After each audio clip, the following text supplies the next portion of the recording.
Hi everyone. So today we are going to do some tips and tricks for our reading comprehension and especially for competitive exams. So we are going to see that what things do we need to do and what tricks do we have to follow. So let's get started. So first of all, a very important thing is that always read the questions first. Okay, so basically, it's gonna help you that if you know your questions already, when you read the passage, you just get the sentence where your answer lies because you know what they're about to talk about, right? Next is read the passage carefully and understand it as well. Okay, so that is the second most important thing. Now you can say that, okay, I know the questions, I'll just rather read it quickly, I'll skim through it, and I'll get the sentence where my answer is written, and then I got the answer. But no, although you know the questions and you will probably get to know where your answer lies, but always read the passage very carefully and understand it as well. Don't just rush the process. If it's a story, understand what's going on. If it's a biography, understand how or what the life story is. So try to take it as a story and understand it as well. Then is come up with questions about the passage.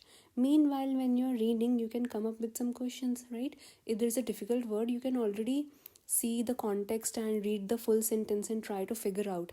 You can ask yourself questions, no matter if that word or that particular question will be there or not, but with this you'll be able to understand the context. Next is underline the keywords in the passage.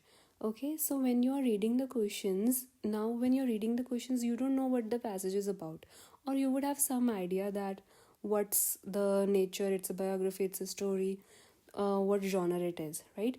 But when you are reading the questions, you would know some keywords, right? And now when you're going back to the passage, underline the keywords in the passage. Next one is use the context clues for word meanings. Now, of course, the passage is going to be full of vocabulary. It can have some unknown words for you as well. And of course, you should always improve your vocabulary, learn some new words. But sometimes it can happen that you don't know the meaning of the word, right? So, in that case, use the context clues. Now, what does it mean? That over here is the word, but read the whole sentence so that you can understand it better. Then break the sentence and read it again for better understanding. Now, sometimes it can happen that in one sentence there are 2 to 3 or 4 complex words.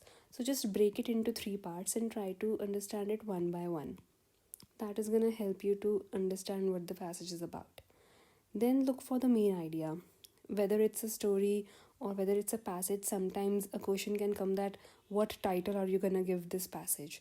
So, in that, you have to summarize the text. You need to know what they're talking about and you need to know that what is happening in the story, who are the main characters. Then sequence the events in your mind. If it's a story, you need to know what happened first, what happened second, and what happened in the last. Okay, you can sequence and you can put the things that like a process. First we did this, then this happened, and at last this thing happened. So these were some tips and tricks that will help you, so we can quickly practice as well. So here I have opened a sample reading comprehension for a typical competitive exam. It's taken from a book which I will refer in the description. Okay, so now before reading, we'll just see some questions, okay? So which of the following is possible the most appropriate title? Okay, so the title is here. So we have to read the passage very carefully and understand the story. Which of the following emotions made the hunter gift the bird to the king? So our keyword is hunter, emotion, and gift to the king. Okay, which of the following sentence is true according to the story? So in this case, we need to really understand the story, what's happening. Why was King's prime minister reluctant to accept the bird? Reluctant prime minister, why? So we have to know, we need to know the reason. How did the hunter find Sindhuka? So hunter and Sindhuka are the keywords. And over here, there are some questions where you need to know the meaning of the vocabulary words. So just read the words rather, release, reverence, reluctant, skillfully. I would suggest that just look at the keywords over here, the words whose meaning you want to find out. Don't see the options now, because sometimes one word can have double meanings, right? It can have multiple meanings, and we need to see the context clues, that what meaning fits over here in this passage. So let's read some part of the comprehension. Okay. So, a long time ago, on a big tree in the lap of the mountain, lived a bird named Sindhuka. Okay, so now we know that Sindhuka is the bird. It was a rather special, so this is our word, first word. It was a rather special bird because its droppings turned into gold as soon as they hit the ground. Now we know that rather can have one meaning of rather is like a choice. I would rather do this than that. I would rather I would rather drink tea than coffee. But over here, the rather doesn't mean choice. Its meaning is like it was a rather special bird. Like it was a really special bird. It was a quite special bird. It was actually a special bird. So let's see the options of rather now. Hmm. See, regular but quite known instead. So instead is the choice one that I was telling you about. But here, with when we saw the context clues, that's not the meaning of it. Quite is the correct answer. Okay. So don't get confused by the MCQs. Read the context clues and then figure out what the meaning is. Let's get back. Okay. Its droppings turned into gold as soon as they hit the ground. One day a hunter came to the tree in search of prey, and he saw Sindhuka's droppings hit the ground and turn into gold. The hunter was struck with wonder. He thought, I have been hunting birds and small animals since was a boy, but in all my 8 years I've never seen such a miraculous creature. He decided that he had to catch the bird somehow. He climbed the tree and skillfully set a trap for the bird. The bird, quite unaware of the danger it was in, stayed on the tree and sang merrily. But it was soon caught in the hunter's trap. The hunter immediately seized it and shoved it into a cage. Now we have our second word skillfully over here. So in this passage, they are bolded, right? They are in the bold font and you can see the words, but sometimes you have to find the words. So coming to skillfully. So over here, skillfully's meaning will be deftly, which means that in an appropriate manner, and a very like precision was involved. He did the trap very well. And we can follow. The hunter took the bird home joyfully, but as he had time to think over his good fortune later, he suddenly realized, if the kings come to know of this wonder, he will certainly take away the bird from me. Okay. So why did I underline it? Because I think it's important. It's a keyword over there. Because there was a reason. Reason question. He might even punish me for keeping such a rare treasure all to myself. So it would be safer and more honorable if I were to go to the king and present the unique bird to him. The next day, the hunter took the bird to the king and presented it to him in court with great reverence. Okay, now, first of all, which emotion made the hunter gift the bird?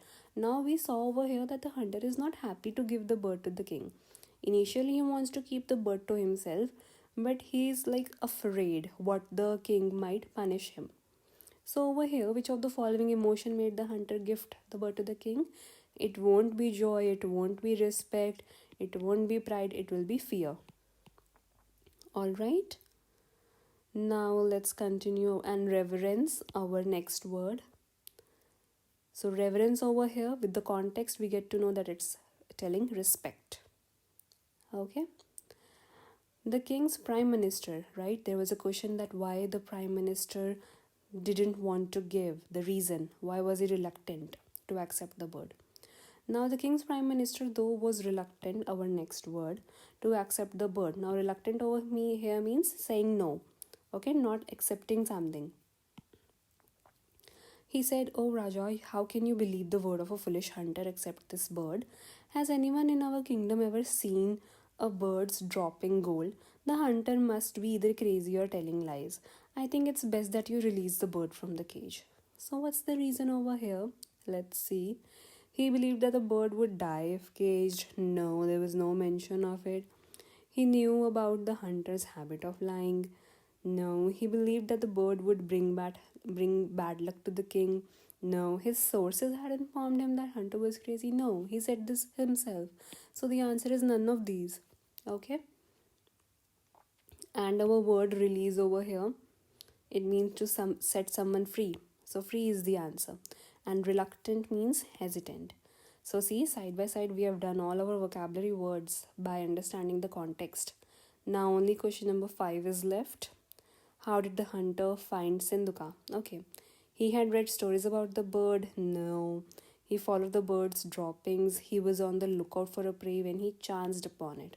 Okay, he was not going after something, he just accidentally got to know about the bird. We read it in the starting of the passage when the characters were being introduced. Okay, so let's complete our story.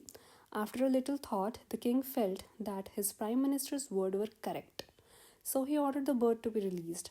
But as soon as the door of the cage was thrown open, the bird flew out, perched itself on a nearby doorway, and defecated. To everyone's surprise, the dropping immediately turned into gold. So it was actually true, right? They saw the proof in front of them, and then, of course, they would have regretted. See, the king mourned his loss. All right. So, which of the following is true according to the story? Birds like Sindhuka were very common in the area. No, not at all. It was a rare bird. Sindhuka remained caged for the rest of his life. No, he set him free in the end.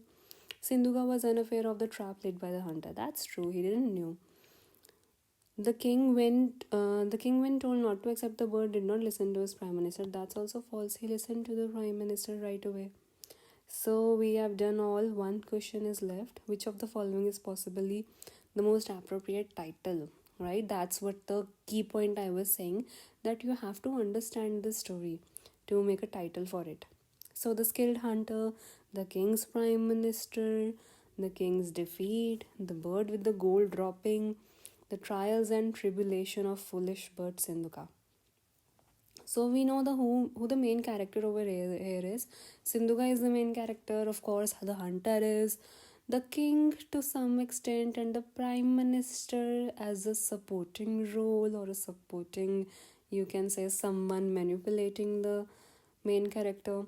But actually, the main character was the bird. The whole story was revolving around the bird and its golden dropping, right? So D part is the answer. So, like, we did this reading comprehension and we followed the tips and tricks that we're supposed to do to get most of our answers correct. And of course, we should always learn some new vocabulary words so that whenever a new word is coming over there, we can understand it, right? I hope it helped you, and you can drop down your queries in the comment box. Thank you.